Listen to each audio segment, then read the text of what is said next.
اعوذ باللہ من الشیطان الرجیم، بسم اللہ الرحمن الرحیم۔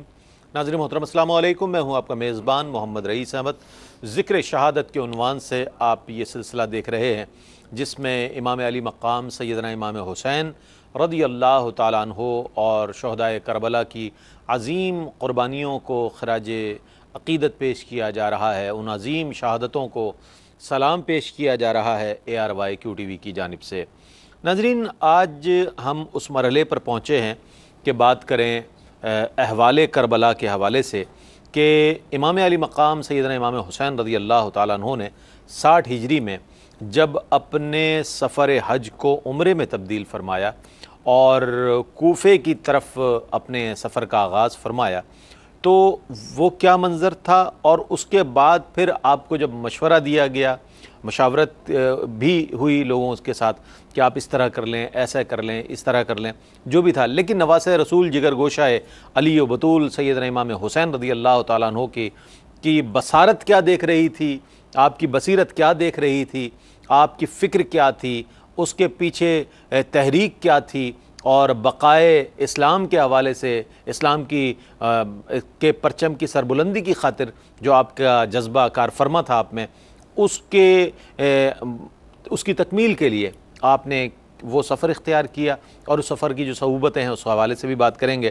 آج کا بہت ہی اہم پروگرام ہے اور بہت اہم تاریخ محرم الحرام کے حوالے سے، اور آج میں یہ دیکھتا ہوں کہ پوری دنیا میں یا حسین کی صدائیں بلند ہو رہی ہیں، یا حسین کی صدائیں اس بات کا اظہار کرتی ہیں کہ حسین حق پر تھے، سچ پر تھے۔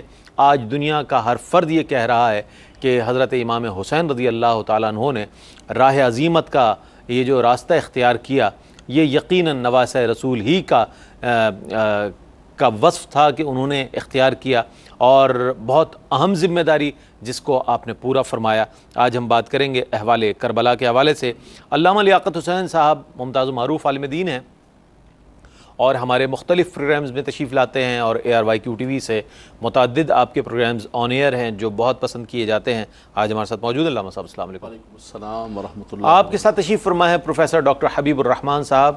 ڈاکٹر صاحب ماشاءاللہ ریسرچ اسکالر ہیں، کئی شعبوں میں کام کر رہے ہیں، تحقیق، تصنیف، تالیف، تدریس آپ کا شعبہ ہے۔ آج ہمارے ساتھ موجود ہیں ڈاکٹر صاحب، السلام علیکم۔ وعلیکم السلام ورحمۃ اللہ۔ تمہیداً میں نے یہ بات عرض کی علامہ صاحب کہ امام علی مقام رضی اللہ تعالیٰ عنہ نے اپنے اس سفر حج کو عمرے میں تبدیل فرمایا، 60 ہجری کا واقعہ ہے، اور اس کے بعد 61 ہجری میں واقعہ کربلا ہوتا ہے۔ تو فرمائیے گا کہ اس سفر کی نوعیت کیا تھی، چونکہ اس وقت لوگ حرم کا رخ کر رہے تھے اور سفر کے لیے روانہ ہو رہے تھے، تو امام کی نظر میں یہ تمام چیزیں کس انداز میں تھی، میں چاہوں کچھ فرمائیے گا۔ الحمدللہ رب العالمین والعاقبۃ للمتقین والصلاۃ والسلام علی سید الانبیاء والمرسلین۔ اعوذ باللہ من الشیطان الرجیم، بسم اللہ الرحمن الرحیم۔ ولا تقولوا لمن يقتل في سبيل الله اموات بل احیاء ولكن لا تشعرون۔ صدق اللہ مولانا العظیم۔ بہت شکریہ قبلہ رئیس احمد صاحب۔ آج کا دن بڑا ہی مبارک دن ہے، اور پوری تاریخ انسانیت اور پھر تاریخ اسلام کے اندر 10 محرم الحرام کا دن بڑا ہی عظمت والا دن ہے۔ تاریخ انبیاء کو دیکھیں تو بڑے بڑے واقعات 10 محرم الحرام کو رونما ہوئے۔ حضرت موسیٰ علیہ السلام اور بنی اسرائیل کو اللہ تبارک و تعالیٰ نے فرعونیوں سے اسی 10 محرم الحرام کو نجات عطا فرمائی، اور موسیٰ علیہ السلام نے بطور شکرانے کے روزہ رکھا، اور تاریخ کے بڑے بڑے واقعات رونما ہوئے۔ لیکن کربلا کا واقعہ ایک اتنا بڑا واقعہ ہے کہ اب جب محرم الحرام کا چاند نظر آتا ہے تو یہ واقعہ سارے واقعات پر غالب آ جاتا ہے۔ بالکل ایسے۔ اور محرم اور شہدائے کربلا اور آل بیت اطہار کی قربانی ہر ایک کے ذہن کے اندر، ہر ایک کے لبوں میں اور ہر جگہ تذکرہ ان کی قربانی کا ہوتا ہے۔ دیکھیں، حضرت امام حسین رضی اللہ تعالیٰ عنہ آقا دو جہاں صلی اللہ تعالیٰ علیہ وسلم کے نواسے، حضور صلی اللہ علیہ وسلم کے ہاتھوں میں پرورش پانے والے، اور میرے آقا صلی اللہ علیہ وسلم کے جو شبیہ ہیں ان کو، حسنین کریمین کو جمع کیا جائے تو شکل مصطفیٰ بنتی ہے۔ اور جس انداز سے آقا دو جہاں صلی اللہ علیہ وسلم نے ان کی تربیت فرمائی دین کی سربلندی کے لیے، اسی طرح انہوں نے کردار ادا فرمایا۔ اگرچہ آپ کی شہادت بچپن ہی سے یہ واقعہ مشہور ہو چکا تھا کہ آپ کو شہید کیا جائے گا، بلکہ ایک مرتبہ حضرت علی کرم اللہ تعالی وجہ الکریم ایک مقام سے گزر رہے تھے، اس مقام پر بیٹھ کر روتے ہیں، کہا کہ یہاں میرے خاندان کے گھوڑے باندھے جائیں گے اور یہاں میرے بچے کو ناحق جو ہے ظلماً شہید کیا جائے گا۔ لیکن آپ یہ دیکھیں کہ کسی نے بھی یہ دعا نہیں کی کہ یہ واقعہ ٹل جائے، بلکہ سب نے یہ کہا کہ اللہ تبارک و تعالیٰ صبر عطا فرمائے۔ یہ ایک بہت بڑا اعزاز تھا، یہ ایک عظیمت کا راستہ تھا۔ دیکھیں ہمیشہ اسلام کے اندر دو راہیں ہوتی ہیں، ایک راستہ عظیمت کا ہوتا ہے، ایک رخصت کا ہوتا ہے۔ اسلام کے اندر ہمیشہ رخصت کا راستہ موجود رہا ہے کہ وَلَا تُلْقُوا بِأَيْدِيكُمْ إِلَى التَّهْلُكَةِ، اپنے آپ کو جان بوجھ کر ہلاکت میں نہ ڈالو۔ فَمَنِ اضْطُرَّ غَيْرَ بَاغٍ وَلَا عَادٍ فَلَا إِثْمَ عَلَيْهِ، اگر کوئی حالت اضطرار کے اندر ہے تو قرآن نے، اسلام نے یہ راستہ دیا ہے کہ اس اضطراری حالت کے اندر اگر کوئی ایسا راستہ اختیار کرتا ہے اپنی جان کو بچانے کے لیے تو فَلَا إِثْمَ عَلَيْهِ، اس پر کوئی گناہ نہیں ہے، اور اس کا جو دل کے اندر ایمان ہے وہی اس کے لیے سب سے بڑی چیز ہے، وہی اس کی تصدیق ہے۔ لیکن حضرت امام حسین رضی اللہ تعالیٰ عنہ جب حضرت سیدنا صحابی رسول امیر معاویہ رضی اللہ تعالیٰ عنہ کا وصال ہوتا ہے اور یزید وہ تخت نشین ہوتا ہے، اس نے تخت نشین ہونے کے بعد جو کردار ادا کیا ہے، سب سے بنیادی کردار اس کا یہ تھا کہ اس نے اللہ تبارک و تعالیٰ کے احکامات کو بدلنا شروع کر دیا۔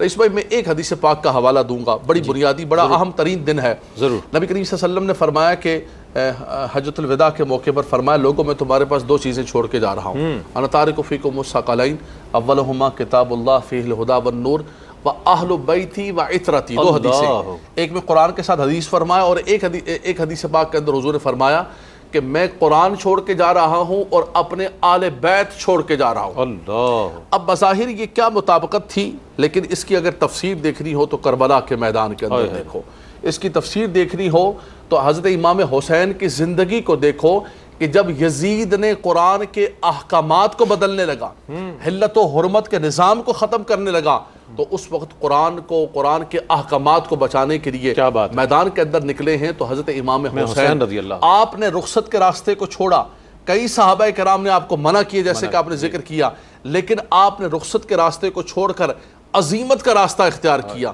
وہ راستہ اختیار کیا کہ جس کے لیے آقا دو جہاں صلی اللہ علیہ وسلم نے اپنی گود کے اندر آپ کو تربیت دی اور آپ کو تیار کیا تھا، اور آپ نے ہر صورت کے اندر یہ انکار کر دیا۔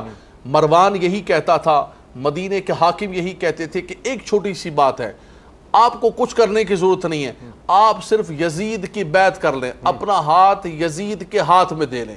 دیکھیں آپ کے پاس راستہ تھا کہ آپ بظاہر بیعت کر لیتے، آپ نے فرمایا کہ میرے جیسا آدمی، سرداد نداد دست در دست بالکل، شاہ ہست حسین، بادشاہ ہست حسین، دی ہست حسین، دی پناہ ہست حسین، سرداد جو آپ نے ذکر فرمایا، سرداد نداد دست در دست یزید، حقا کے بنا لا الہ ہست حسین۔ حقیقت یہ ہے کہ آج کا دن وہ دن ہوتا ہے کہ فرمایا کہ اسلام زندہ ہوتا ہے ہر کربلا کے بعد۔ وہ کردار ادا کیا عظیمت کا امام حسین رضی اللہ تعالیٰ نے کہ آپ نے حج کو چھوڑا، عبادت کو چھوڑا، مدینے کو چھوڑا۔ آج ہم مدینے کے ایک لمحے کے لیے تڑپ رہے ہوتے ہیں، وہ تو حضور کا حجرہ، یہ حجرہ ہے، اور یہ حضور صلی اللہ علیہ وسلم کا منبر ہے، یہ حضور کا گھر ہے، یہ حضور کا مدینہ ہے جہاں آپ کا بچپن گزرا، لیکن آپ نے ہر چیز کو چھوڑ کر دین بدین کی سربلندی کے لیے کیا بات ہے۔ ناظرین گرامی، نواسہ رسول سیدنا امام حسین رضی اللہ تعالیٰ عنہ کا یہ سفر جو ہے بہت انسانی عقل میں سوالات پیدا کرتا ہے۔ حج جیسی عبادت کو آپ نے عمرے میں تبدیل فرمایا، آپ نے مدینہ چھوڑا جیسے کہ علامہ صاحب نے فرمایا۔ میں یہ سمجھتا ہوں کہ جو سفر کرنے والے ہیں حرم کی طرف، وہ حرم کی طرف سفر کر رہے تھے، کعبۃ اللہ کی طرف دیکھ رہے تھے، اور امام علی مقام سیدنا امام حسین رضی اللہ تعالیٰ عنہ کی بصارت جو ہے مستقبل کو دیکھ رہی تھی کہ آنے والے لوگوں کے لیے میں ان چیزوں کو محفوظ کر جاؤں تاکہ شاعر دین پر کوئی بات نہ آئے اور دین کے فرائض پر کوئی بات نہ آئے، اور کل یہ بات نہ ہو کہ جناب اس طرح ہو گیا تھا اور اس طرح ہو سکتا تھا۔ بہرصورت نواسہ رسول حضرت امام حسین رضی اللہ تعالیٰ عنہ نے اپنی ذمہ داری پوری کی اور اسلام کی بقا اور سلامتی کے لیے اپنی جانوں کا نذرانہ پیش کیا، ان عظیم جانوں کا۔ اچھا فرمائیے گا ڈاکٹر صاحب، میں وہیں آؤں گا دوبارہ سے، علامہ صاحب ماشاءاللہ اس واقعے کی تفصیل میں بھی چلے گئے کہ آپ کو مشورہ بھی دیا گیا کہ آپ نہ جائیں، جیسے کہ اجمالی طور پر علامہ صاحب نے بھی ذکر فرمایا، تو آپ نے کیا جواب عنایت فرمایا؟ اور پھر یہ کہ بنیادی طور پر آپ کی فکر کیا تھی، فکر حسینی کیا اس میں کار فرما تھی کہ آپ نے ایک چیز کو فوکس کیا ہوا تھا کہ جناب مجھے اس باطل قوت کے سامنے ڈٹ جانا ہے؟ کچھ فرمائیے گا سوال. جی بسم اللہ الرحمن الرحیم. اللہم صلی علی محمد وعلی آل محمد وبارک وسلم وصلی علیہ. رئیس بھائی، بنیادی بات یہ ہے کہ ہم انسانی تاریخ میں ہمیشہ یہ دیکھتے ہیں کہ بادشاہوں کے شہزادے وہ کبھی قربانی نہیں دیا کرتے. چھوٹے چھوٹے عہدے اور مناصب رکھنے والے، تھوڑا سا دنیا کا مال اور متاع جمع کرنے والے، وہ یہ تو کرتے ہیں کہ پیسہ دے کر کے کسی فوج اور شخص کو اپنی طرف سے لڑوا دیں اور خود اپنے تئیں میدان جنگ میں تلواروں کے سایوں سے اپنے آپ کو بچا لیں. اور مکے میں اور مدینہ میں تو آپ کے ہزاروں جانثار موجود تھے. اور پھر آپ کی بات بالکل درست جی امام علی مقام امام حسین رضی اللہ تعالی عنہ اگر چاہتے تو آپ اپنی نیابت میں خود کسی کو بھیج دیتے. صحابہ کرام، ان کی اولاد، آپ کے دوست، رفقا، خانوادے کے معززین تمام مدینہ المنورہ اور مکہ المکرمہ میں موجود تھے. آپ بدوی قبائل کو حکم دیتے تو وہ آپ پر اپنی جانوں کو فدا کر دیتے. لیکن آپ نے عظیمت والا راہ اور عظیمت کی راہ کو اختیار فرمایا، قربانی کی راہ کو اختیار فرمایا. اور اس لیے فرمایا کہ اللہ سبحانہ و تعالیٰ نے قرآن کریم میں جو یہ ارشاد فرمایا کہ وَلَنَبْلُوَنَّكُمْ بِشَيْءٍ مِّنَ الْخَوْفِ وَالْجُوعِ وَنَقْصٍ مِّنَ الْأَمْوَالِ وَالْأَنفُسِ وَالثَّمَرَاتِ وَبَشِّرِ الصَّابِرِينَ الَّذِينَ إِذَا أَصَابَتْهُمْ مُصِيبَةٌ قَالُوا إِنَّا لِلَّهِ وَإِنَّا إِلَيْهِ رَاجِعُونَ. امام علی مقام امام حسین رضی اللہ تعالیٰ عنہ نے اپنے مال کو، اپنی جان کو، اپنے خانوادے کو، پورے کنبے کو، اپنے دوست عزیز و اقارب کو، اپنی دنیاوی زندگی کو اللہ کی راہ میں، اللہ کی محبت میں قربان کر دیا. ڈاکٹر صاحب، آپ کی اسی بات سے ہم ایک مختصر سا وقفہ لے رہے ہیں. وقفے کے بعد ڈاکٹر صاحب اپنے جواب کو مکمل فرمائیں گے اس قرآن کریم کی آیت مبارکہ جس کی تفسیر امام علی مقام سیدنا امام حسین رضی اللہ تعالیٰ عنہ اور آپ کے اصحاب کی وہ عظیم قربانیاں نظر آتی ہیں. اس پر مزید بات کریں گے. حاضر ہوتے ہیں وقفے کے بعد، ہمارے ساتھ رہیے گا. ناظرین، آپ کا خیر مقدم ہے. آج احوال کربلا کے عنوان سے ہم آپ کی خدمت میں حاضر ہیں. ذکر شہادت کا یہ پورا ایک تسلسل، ایک سلسلہ، اور یہ سلسلہ کیا تھا؟ یہ تو نذرانہ عقیدت کا ایک ایسا میں سمجھتا ہوں باب ہے کہ جو جاری و ساری ہے، رہتی دنیا تک یہ سلسلہ جاری رہے گا. یہ سعادت اللہ نے ہمارے حصے میں بھی لکھ دی. ARYQ TV کو اللہ تعالیٰ اس کا اجر عظیم عطا فرمائے کہ ان مبارک لمحات میں ذکر حسین ہو رہا ہے، آل رسول صلی اللہ علیہ وسلم کا ذکر ہو رہا ہے. اچھا ڈاکٹر صاحب، بہت عمدہ آیت مبارکہ آپ نے جس میں قرآن کریم میں آزمانے کے حوالے سے ہے، میں چاہوں گا اس کو آپ مکمل فرما دیں تو ہم آگے بڑھتے ہیں. جی، میں عرض یہ کر رہا تھا کہ آپ نے اس آیت کی عملی طور پر اپنے خود جان کی، مال کی، اپنی اولاد کی، دوستوں کی قربانی پیش کر کے اس بات کو ثابت کیا کہ رسول اللہ صلی اللہ علیہ وسلم کا خانوادہ اللہ سبحانہ و تعالیٰ کے احکامات کو پورا کرنے کے لیے کسی اور کی طرف نہیں دیکھتا، خود عملی طور پر اس کی تصویر بن جایا کرتا ہے. اور پھر آپ نکلتے ہیں اور نکل کر کے جب مکہ المکرمہ کی وادی سے باہر تشریف لے جاتے ہیں تو حضرت عبداللہ ابن معیط سے آپ کی ملاقات ہوتی ہے. وہ آپ سے پوچھتے ہیں کہ آپ کا کہاں کا قصد ہے؟ یہ تشریف لا رہے ہیں عراق سے. عراق سے آتے ہوئے جب ان کو یہ بتلایا جاتا ہے کہ آپ کربلا کی وادی کی طرف جو ہے کوفہ کی طرف تشریف لے کر کے جا رہے ہیں تو وہ آپ کو روکتے ہیں کہ آپ وہاں نہیں جائیں، کیونکہ مجھے اس بات کا شدید خطرہ ہے کہ آپ کی جان کو کوئی تکلیف پہنچ سکتی ہے. اور حضرت مسلم بن عقیل کی شہادت بھی ہو چکی ہے. اس سے پہلے یہ پورا واقعہ ہو چکا ہے اور وہاں کا رد عمل سامنے آ چکا ہے. تمام کا تمام رد عمل سامنے آ چکا ہے. لوگوں کا رویہ لیکن اس کے باوجود بھی آپ کے پائے استقامت کہیں اس میں کوئی لغزش پیدا نہیں ہو رہی. آپ فرماتے ہیں کہ اے اللہ کے بندے، اے عبداللہ، مجھے یہ بتاؤ کہ اگر اللہ سبحانہ ہوا تعالیٰ نے میرے لیے کسی چیز کو مقدر کر دیا ہے تو کیا میں اس کو ٹال سکتا ہوں؟ ہرگز نہیں. آپ نے فرمایا کہ نہیں، آپ بالکل نہیں ٹالا جا سکتا. اور فرمایا جو چیز مقدر نہیں ہے کیا میں اس کو روبہ عمل لا سکتا ہوں؟ کہا ایسا ممکن نہیں. تو آپ نے فرمایا کہ اگر ایسا ہے تو پھر یہ یاد رکھو اللہ سبحانہ ہوا تعالیٰ میرے ساتھ وہی معاملہ کرنے والا ہوگا جو اس کے ہاں مقدر ہو چکا ہے. اور اگر میرے لیے شہادت اللہ کی بارگاہ میں قبولیت کا درجہ پا چکی ہے تو میں شہادت سے ضرور ہمکنار ہوں گا، اس لیے میں اپنے سفر کو جاری و ساری رکھوں گا. آپ آگے تشریف لے جاتے ہیں. آگے تشریف لے جانے کے بعد عمر بن عبد الرحمن سے آپ کی ملاقات ہوتی ہے. یہ تشریف لا رہے ہیں کوفہ سے رضی اللہ تعالیٰ عنہ. یہ آپ کو کوفہ کے احوال کی اب بھرپور خبر دیتے ہیں اور پوچھتے ہیں کہ اے حسین رضی اللہ تعالیٰ عنہ، اے امام علی مقام، آپ کوفہ کی طرف جا رہے ہیں، وہاں کے لوگوں نے تو غداری کر دی ہے، وہاں کے لوگوں نے تو آپ کے خانوادے کے فرد مسلم بن عقیل رضی اللہ تعالیٰ عنہ کو شہید کروا ڈالا ہے، آپ اب بھی اس کی طرف قصد کر کے جا رہے ہیں؟ آپ فرماتے ہیں کہ ہاں، میرا قصد اسی شہر کی طرف ہے اور میں اسی طرف رواں دوا ہوں، کیونکہ میرا اس بات پر پختہ ایمان ہے کہ جو چیز میرے مقدر اور تقدیر میں لکھی جا چکی ہے اس کو میرا جانا اور نہ جانا بدل نہیں سکتا۔ آپ وہاں سے آگے روانہ ہوتے ہیں۔ طبری نے روایت نقل کی، لشکر ایک مکہ المکرمہ کے چند رؤساؤں پر، جنگجو افراد پر مشتمل آ کر کے آپ کی محبت میں، دشمنی میں نہیں، آپ کے خانوادے کی محبت میں، رسول اللہ صلی اللہ علیہ وسلم کی محبت میں، قریش کی محبت میں آپ کو روک کر کے کہتا ہے، اے اللہ کے رسول صلی اللہ علیہ وسلم کے نواسے، آپ اپنے اہل بیت اطہار کو، ان چھوٹے چھوٹے بچوں کو، ان خواتین کو اور اپنے خانوادے کے ان معصوم کلیوں کو لے کر کے کہاں جا رہے ہیں کہ جنہوں نے کبھی ہاتھوں میں تلواریں نہیں اٹھائیں، جنہوں نے کبھی کسی جنگ میں شرکت نہیں کی؟ آپ ان کو یہی جواب دوبارہ عنایت کرتے ہیں۔ وہ کہتے ہیں ہم آپ کو جانے نہیں دیں گے، ہم آپ کا راستہ روک کر کے کھڑے ہو جائیں گے۔ بالآخر مجبوراً آپ کو تلوار چلا کر کے، مار کر کے نہیں، چلا کر کے ان کو ڈرا دمکا کر کے واپس آپ فرما دیتے ہیں، اور پھر انہیں دور ہو جانا پڑتا ہے۔ انہیں بھی پتہ ہے کہ اگر وہ امام حسین رضی اللہ تعالیٰ عنہ سے دو بدو مقابلہ کرنے کے لیے کھڑے ہوں گے تو آپ کی تلوار کی زد میں آ جائیں گے، وہ رستہ چھوڑ دیتے ہیں۔ ان کا کہنا ہوتا ہے کہ اے امام، ہم تو یہ چاہتے تھے کہ آپ مکہ المکرمہ واپس لوٹ کر کے آ جائیں۔ قتیبہ کے بارے میں آتا ہے اور محمد بن حنیفہ کے بارے میں بھی آتا ہے کہ آپ سے وہ عرض کرتے ہیں کہ اے میرے بھائی، کیا ہی اچھا ہوتا آپ صحراؤں میں نکل جاتے، آپ وادیوں میں نکل جاتے، صحراؤں میں جگہوں کو بدلتے رہتے، اور حالات جب آپ کے حق میں بہتر ہو جاتے آپ واپس پلٹ کر کے اس جگہ مدینہ طیبہ یا مکہ المکرمہ میں آ جاتے، ہم آپ کی بیعت کر لیتے، عرب آ کر کے آپ کی بیعت کر لیتے، اور پھر آپ جو حکم دیتے ہم اس کے مطابق عمل کرتے۔ ہم ان تمام شہروں کو، ان تمام جگہوں کو اس پر قبضہ کر کے اور آپ کو اپنا خلیفہ نامزد کر دیتے، اور یزید کو اس منصب سے جو ہے وہ ہٹا دیتے، اس کو دفع کر دیتے۔ آپ فرماتے ہیں کہ اب وہی ہو کر کے رہے گا جو اللہ کے ہاں مقدر ہو چکا ہے، میں اس ہوئے کو اب ٹال نہیں سکتا۔ بہت عمدہ انداز میں آپ نے جو ہے سفر کربلا کا جو ابتدا ہے اس پر نظر ڈالی اور اس کو بیان فرمایا۔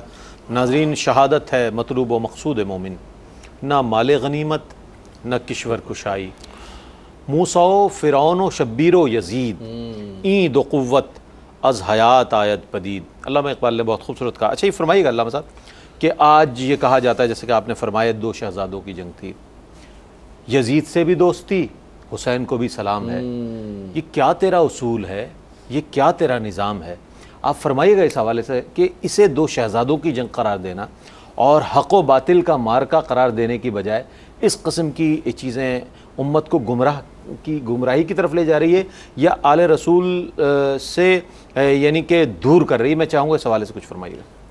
دیکھیں، میں بڑے محتاط جملے استعمال کروں گا اور بہت زیادہ اعتدال کا راستہ اختیار کروں گا، اور یہ سارے ایکشن اور یہ سارے اٹریکشن اور یہ ساری چیزوں کے ذریعے جو ہے ان کے دلوں سے کہ بھائی یہ دو شہزادوں کی جنگ تھی اور یہ تاج و تخت کی جنگ تھی اور یہ اقتدار کی جنگ تھی، یہ اقتدار کی جنگ نہیں تھی بلکہ یہ حق و باطل کا مارکا جو جنت کے شہزادے ہیں، جنت ان کی ہے جناب۔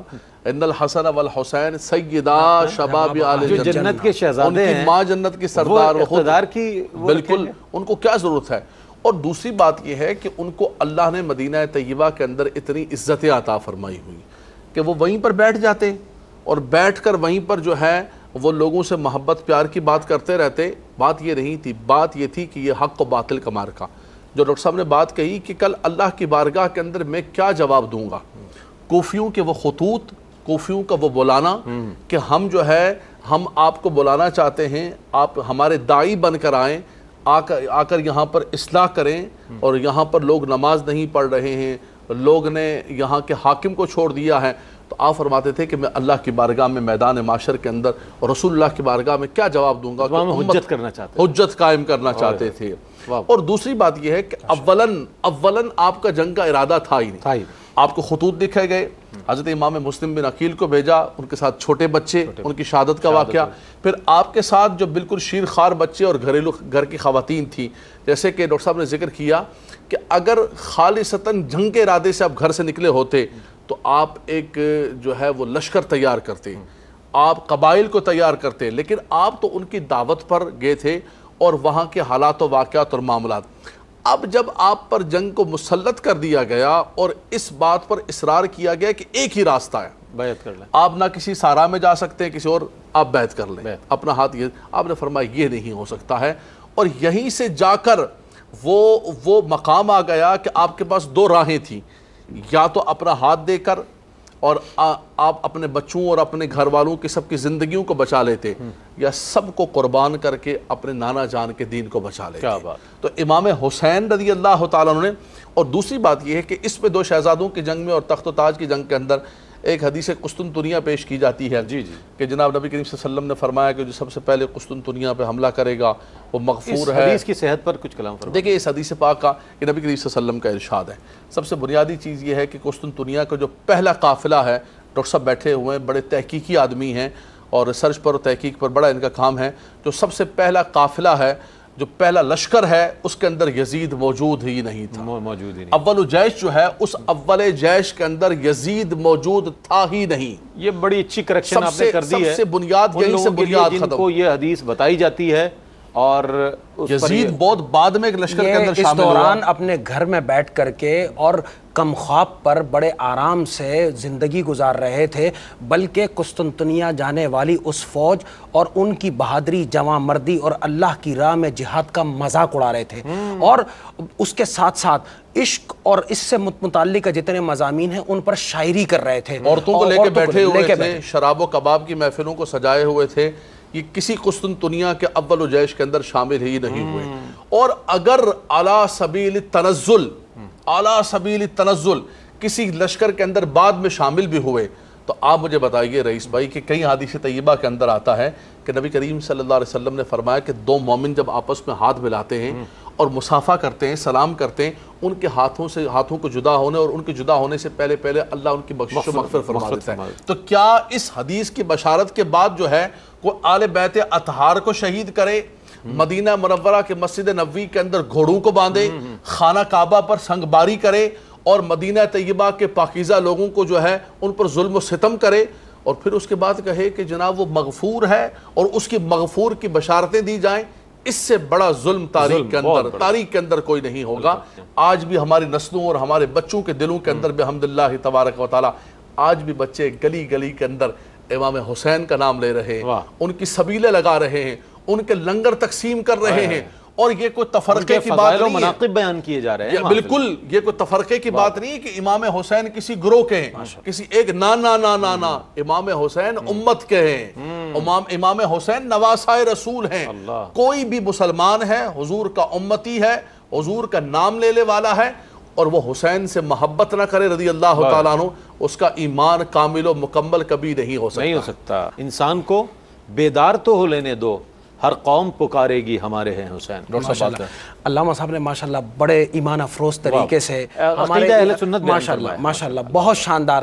میں یہاں یہ بات عرض کرنا چاہتا ہوں کہ یزید اگرچہ کے بعد میں اس لشکر میں شامل ہوا، لیکن وہ اپنے والد امیر معاویہ رضی اللہ تعالی عنہ کی طرف سے نہایت شدید طریقے سے زور لگانے پر اور ان کی طرف سے سزا کے اعلان کے بعد کہ اگر تم شریک نہیں ہوئے تو میں تمہیں تمام معاملات سے دستبردار کروا دوں گا اور تمہاری جو عیش و عشرت ہے، یہ جو تم زندگی کے مزے اڑا رہے ہو، یہ سب کے سب میں ختم کر دوں گا. وہ اپنی مرضی اور رضا سے جو ہے وہ اس لشکر میں شامل نہیں، بلکہ اپنے والد کے سخت حکم کے نتیجے میں جا کر کے جنگ میں شریک ہوا. ایک بات. اور دوسری بات یہ ہے، آپ کہتے ہیں اقتدار کی جنگ ہے، ہم کہتے ہیں کہ یہ اقتدار کی جنگ نہیں تھی، لیکن اگر یہ اقتدار کی جنگ تھی بھی تو تب بھی ہم حضرت امام حسین رضی اللہ تعالیٰ عنہ کے ساتھ ہیں، کیونکہ اگر اقتدار کسی کا حق ہو سکتا تھا تو امام حسین رضی اللہ تعالیٰ عنہ سے بڑھ کر کسی کا حق نہیں ہو سکتا.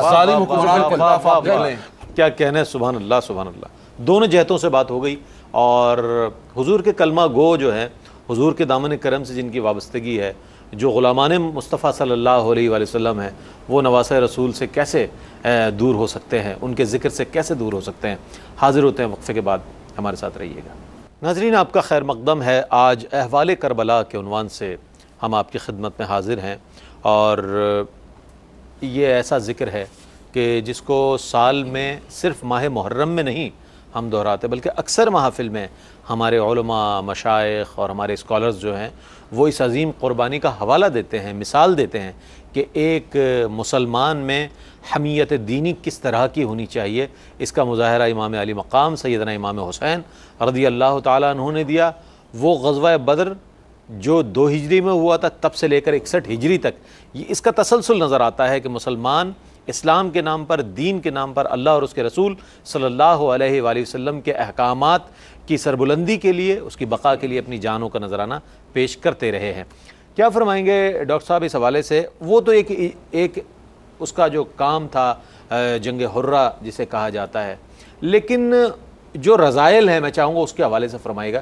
یزید پلید کے جو رذائل ہیں وہ کن کن چیزوں، کن کن خرابیوں کا ایک مجموعہ تھا، اس کے حوالے سے فرمائے۔ بنیادی طور پر ایک مسلمان سے دین ہمیشہ اس بات کا تقاضا کرتا ہے کہ وہ کم از کم اللہ کے فرائض کو سختی کے ساتھ جو ہے وہ ادا کرنے والا ہو، اس کا پابند ہو، اور جتنے محرمات ہیں ان سے اپنے آپ کو بچانے والا ہو۔ یہ ایک بنیادی اصول ہے، اور کسی بھی اعلیٰ ترین منصب پر فائز ہونے کے لیے اسلام کی پوری تاریخ، اسلام کی پوری تہذیب و تمدن، چاہے وہ شرق میں رہی ہو یا غرب میں رہی ہو، ہمیشہ یہ اصول کار فرما رہا ہے۔ اور جس شخص نے بھی اس اصول سے ذرہ برابر انحراف کیا، اس کے اس بڑے منصب سے محروم کر دیا گیا، کیونکہ جس شخص کو فاسق و فاجر کہا جاتا ہے، یعنی کبائر کا ارتکاب کرنے والا ہو اور علل اعلان ارتکاب کرنے والا ہو، اور اس کے بعد وہ اپنے آپ کو امیدوار کے طور پر یا خود اقتدار کے اس منصب پر قبضہ کرنے کے بعد حاکم بن جائے، یا اسے کوئی نامزد کر دے، تو وہ خود بخود ان فسق اور فجور کے ارتکاب کے بعد اس حق سے محروم کر دیا جاتا ہے۔ اس کو اس بات کا کوئی حق نہیں دیا جا سکتا کہ وہ مسلمان امت کے اوپر، جن کی اکثریت اللہ کے فضل و کرم سے ہمیشہ صالحین و مؤمنین پر مشتمل رہی ہو، وہ ان کے اوپر حق کے حکمرانی کو جتلاتا پھرے۔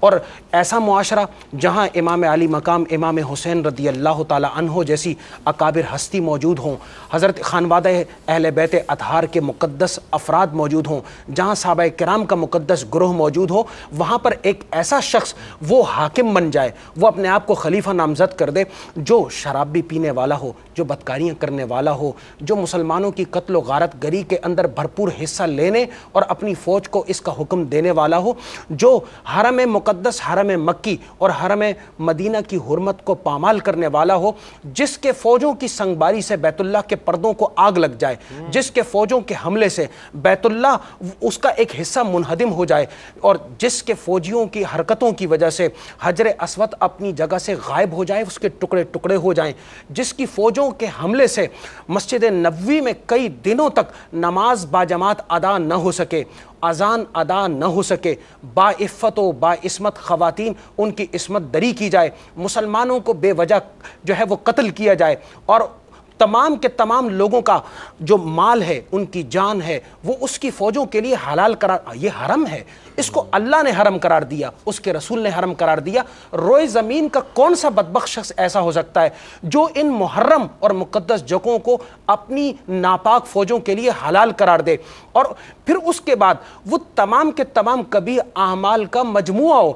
ہم دنیا کے تمام مورخین کو ایک طرف رکھ دیتے ہیں، اور خود ان کے اپنے بیٹے معاویہ بن یزید بن معاویہ یہ یزید کا بیٹا ہے، وہ اپنے والد کے بارے میں یہ کہتا ہے کہ میرے والد کے برے اعمال کی وجہ سے اللہ تعالیٰ نے اس پر اس کی جوانی میں موت کو مسلط کر دیا، اور اپنے برے اعمال کی پاداش میں وہ قبر کے اندھیروں میں اور اللہ کے حضور حاضر ہو گیا۔ اور جب اس کو اس کے والد کے انتقال کے بعد خلیفہ نامزد کیا گیا، 40 دن تک وہ اپنے اس حجرے سے باہر نہیں آیا، اور کہنے لگا کہ میں اس بات کا اہل نہیں کہ میں اس شخص کا بیٹا ہوں کہ جو امام حسین رضی اللہ تعالی عنہ کی فوج اور ان کے پورے خانوادے، ان کے تمام دوستوں اور نبی کریم صلی اللہ علیہ وسلم کی آل کی شہادت میں باقاعدہ حصہ دار ہے، اس کے حکم سے یہ سب کا سب کام ہوا ہے۔ اور حضور علیہ الصلوۃ والسلام کی آل کربلا کے میدان میں بے گور و کفن پڑی رہی، اور اپنے کسی ناکردہ گناہ کی پاداش میں ان کو تہ کیا گیا۔ اب میں حضور صلی اللہ علیہ وسلم کو اور اللہ کے حضور اپنا منہ دکھانے کے قابل نہیں ہوں۔ وہ نوجوان، وہ صالح جو بیٹا اس یزید کا تھا، اپنے والد کے گناہوں کا خود اعتراف کرتا ہے، اور خلافت کے اس بار کو اس پر مسلط کیے جانے کے باوجود واقعہ کربلا پر اس کی شرمندگی اور اپنے والد کے اعمال بد اس کا وہ اتنا معترف ہے، وہ کہتا ہے کہ اب میں خلافت کا اہل نہیں۔ 40 دن کے بعد کمرے سے اس کا جنازہ نکلتا ہے، لیکن وہ خلیفہ بننا گوارا نہیں کرتا۔ آپ ایک مورخ کو لاتے ہیں، آپ ایک کتاب کا حوالہ دیتے ہیں، آپ کسی ایک شخص کی جو ہے وہ زبان سے جو ہے وہ کسی واقعے کی تصدیق کروانا چاہتے ہیں، اس کے اپنے بیٹے، اپنا بیٹا اپنے والد کے بارے میں جو کچھ جانتا ہے، باہر کا مورخ، باہر کا شخص اور باہر کا کوئی فرد اس کے بارے میں عشر عشیر بھی نہیں جان سکتا۔ بیٹے کی گواہی اپنے والد کے اعمال بد کے لیے سب سے بڑی گواہی ہوتی ہے، اور بیٹے کی گواہی اپنے والد کے اچھے اعمال کے لیے سب سے بڑی گواہی ہوا کرتی ہے۔ بیٹے نے یہ کہہ دیا کہ یہ بدترین آدمی تھا، بدترین حاکم تھا، اور ان اعمال کی وجہ سے یہ اللہ کی نگاہ میں بھی مبغوث، رسول اللہ صلی اللہ علیہ وسلم کی نگاہ میں بھی مبغوث، اور امت کی نگاہ میں بھی مبغوث یہی اعمال تھے جن کی وجہ سے آج تک جب یہ محرم الحرام کا مہینہ آتا ہے، جہاں ذکر خیر، ذکر امام علی مقام امام حسین رضی اللہ تعالیٰ عنہ ہوتا ہے، وہ آپ کے اسرہ اور آپ کے خانوادے کا ذکر خیر ہوتا ہے، وہیں پر اس کا ذکر شر بھی ہوتا ہے، اس کا ذکر بد بھی ہوتا ہے، اور لوگ قیامت تک اس کے اعمال بد کی وجہ سے اس پر لعنت کرتے رہیں گے۔ ستیزہ کار رہا ہے ازل سے تا امروز، چراغ مصطفی سے شرار بولہبی۔ یہ بات تو حق و باطل کے مار کے تو ازل سے جاری ہے، 61 ہجری میں بھی یہ دیکھا آپ نے، آج بھی ہیں، قیامت تک رہیں گے۔ بات یہی ہے کہ ایمان ہمارا ایسا ہونا چاہیے کہ ہم حق کے ساتھ رہیں، اور وہ حق کہ جو اللہ اور اس کے رسول صلی اللہ علیہ وآلہ وسلم کے احکامات کے مطابق ہے۔ ناظرین گرامی، اگلے سوال کی جانب بڑھتے ہیں۔ علامہ صاحب یہ فرمائیے گا کہ امام علی مقام سیدنا امام حسین رضی اللہ تعالیٰ عنہ صبر و ایثار کا ایک معیار نظر آتے ہیں، مینار نظر آتے ہیں۔ اب صرف آپ نہیں، آپ کے ساتھ جو 71 نفوس ہیں، ان میں بچے بھی ہیں، اور ان میں حبیب ابن بظاہر جیسے بزرگ بھی ہیں، ان میں بہت خواتین بھی ہیں، ان میں مختلف عمر کے مختلف افراد ہیں، وہ سب جو ہیں صبر و ایثار کا پیکر نظر آتے ہیں، فکر حسینی کے علمبردار نظر آتے ہیں۔ پانی بھی وہاں پر نہیں ہے، اور ریگزار ہے، عرب کا ریگزار۔ یہ میں چاہوں گا کہ اس صبر اور استقامت کے حوالے سے کچھ فرمائیے گا کہ جو فکر حسینی ان تمام میں نظر آتی تھی، اور وہ سب پیکر حسینی کا ایک وہ نظر آتے، مظہر نظر آتے ہیں۔ بالکل رئیس پر آپ نے صحیح فرمایا کہ صرف امام حسین رضی اللہ تعالیٰ نہیں، بلکہ آپ کے قافلے کے اندر جتنے جوان ہیں، بچے ہیں، بوڑھے ہیں، بظاہر ہر ایک صبر کا پیکر نظر آتا ہے۔ شیر خوار بالکل ناسمجھ بچے ہیں جن کا کوئی گناہ نہیں ہے، لیکن ظالموں نے ان کو پر بھی تیر برسا دی۔ حضرت علی اصغر موجود ہیں، اور پانی کے قطرہ تک ان تک نہیں پہنچے۔ جوانوں میں علی اکبر موجود ہیں، جوانوں میں حضرت علی اکبر موجود ہیں، حضرت قاسم موجود ہیں، اور محمد موجود ہیں۔ یعنی حضور کا قبیلہ اور حضور کا خاندان اور یہ خوبصورت چمنستان، والا حضرت فرمایا تھا نا، کیا بات رضا اس چمنستان کرم کی، زہرا ہیں کلی جس میں حسین اور حسن پھول۔ تو یہ حضرت زہرا اور حضرت امام حسین اور امام حسن پورے اس چمنستان اور وہ تمام کا تمام گلستان آج جو ہے وہ اس ریگستان کے اندر بے سر و سامانی کے عالم میں موجود ہیں، لیکن ایثار، صبر اور استقامت، بلکہ آپ نے بار بار رات کے اندھیرے میں اپنے ساتھیوں سے کہا کہ یہ میری جان کے دشمن ہیں، میں تمہیں اجازت دیتا ہوں، چراغوں کو گل کر دیتا ہوں، آپ چلے جائیں سارے کے سارے، میری خوشی ہے، میری رضا ہے۔ لیکن سب نے فرمایا کہ یہ نہیں ہو سکتا ہے کہ ہم آپ کو یہاں پر چھوڑ کے چلے جائیں۔ تو اس سے پتہ چلتا ہے کہ آپ کا سارا قافلہ وہ حسینی فکر سے مزین تھا کہ ہم اپنا سب کچھ قربان کر دیں گے، لیکن اپنے نانا جان کے دین کو برباد نہیں ہونے دیں گے۔ حضرت امام حسین رضی اللہ تعالیٰ عنہ جب قربانیوں کا سلسلہ شروع ہوتا ہے، پہلے آپ کے خاندان کے لوگ، اس کے بعد پھر آپ کے بھتیجے، پھر اس کے بعد آپ کے بچے، حضرت علی اکبر بھی جا رہے ہیں، حضرت قاسم بھی جا رہے ہیں، سارا خاندان جب قربان ہو جاتا ہے، اور یہ بڑا مشکل ہوتا ہے۔ آپ نے کہا نا استقامت کی بات اور ایثار کی بات، انسان کا اگر بچہ بیمار ہو جائے تو اس کو رات بھر نیند نہیں آتی اور معاملہ ہے استعینوا بالصبر والصلاۃ، بالکل، نماز سے اور صبر سے مدد لی جا رہی ہے۔ مدد چاہو۔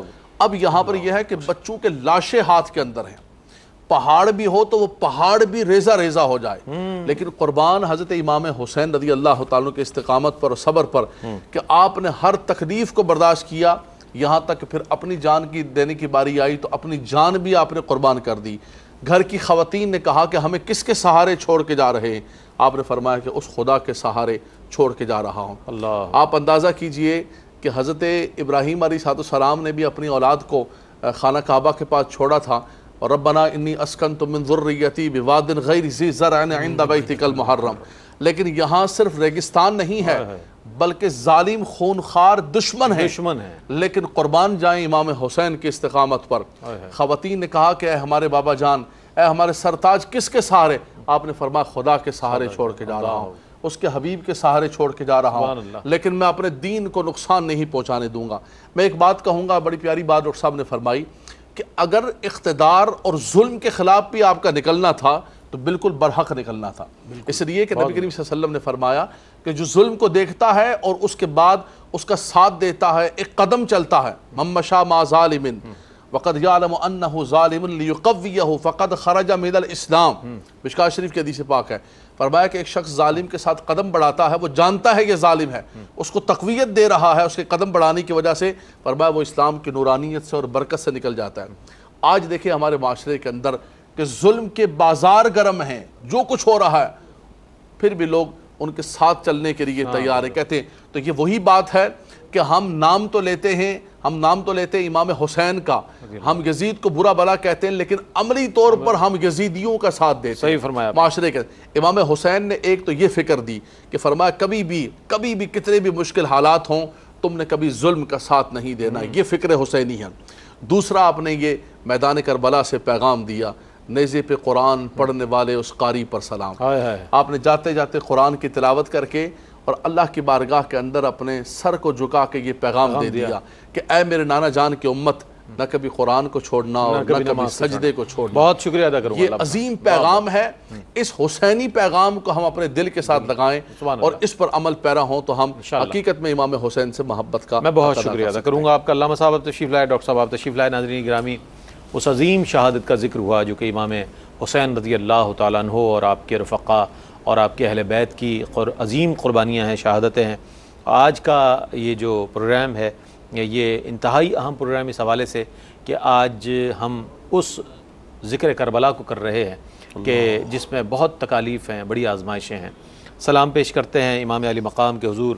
اے بادشاہ دین وفا سیدی سلام، اے بادشاہ دین وفا سیدی سلام، اے حق کے پاسدار اے سبت نبی سلام۔ زہرا کا لال بازوئے خیبر شکن کہوں، زہرا کا لال بازوئے خیبر شکن کہوں، یا پھر تجھے حسین غریب الوطن کہوں۔ صبر و رضا کا صدق کا معیار بھی حسین، دشت بلا میں قافلہ سالار بھی حسین، دشت بلا میں قافلہ سالار بھی حسین۔ احباب و جان نثار فدا ہو گئے تمام، ایک ایک کر کے فرض ادا ہو گئے تمام۔ اسلام فتح مند ہوا شر نہیں رہا، اس میں مگر حسین تیرا گھر نہیں رہا، اس میں مگر حسین تیرا گھر نہیں رہا۔ القصہ جو بھی کی تھی کمائی حسین نے، راہ رضا میں ساری لٹائی حسین نے۔ سکتا ہے آسمان کو دلگیر دشت ہے، دریا لہو ہے مقتل شبیر دشت ہے۔ اے آبروئے ہوش یہ وارفتگی سلام، ہے آبروئے ہوش یہ وارفتگی سلام۔ اے حق کے پاسدار اے سبت نبی سلام۔ ہم سلام پیش کرتے ہیں امام علی مقام کے حضور۔ اللہ تعالیٰ ہماری اس حاضری کو بارگاہ حسینیت میں قبول فرمائے، بارگاہ شہدائے کربلا کے حضور ہماری اس حاضری کو قبول فرمائے اور ہمارے لیے اس ذکر کو توشہ آخرت بنا دے۔ پیغام یہی ہے جو علامہ صاحب نے دیا کہ امام علی مقام کی شہادت نے ہمیں یہ پیغام دیا ہے کہ کیسا ہی کٹھن وقت ہو، کیسی ہی آزمائش ہو، کیسا ہی سامنے اب باطل قوت ہو، اس میں ہمیں قرآن کو بھی نہیں چھوڑنا ہے اور نماز کو بھی نہیں چھوڑنا ہے۔ اللہ تعالی ہمیں احکام دین کے مطابق اپنی زندگی گزارنے کی توفیق عطا فرمائے۔ اپنے میزبان محمد رئیس احمد کو اجازت دیجیے۔ اللہ حافظ۔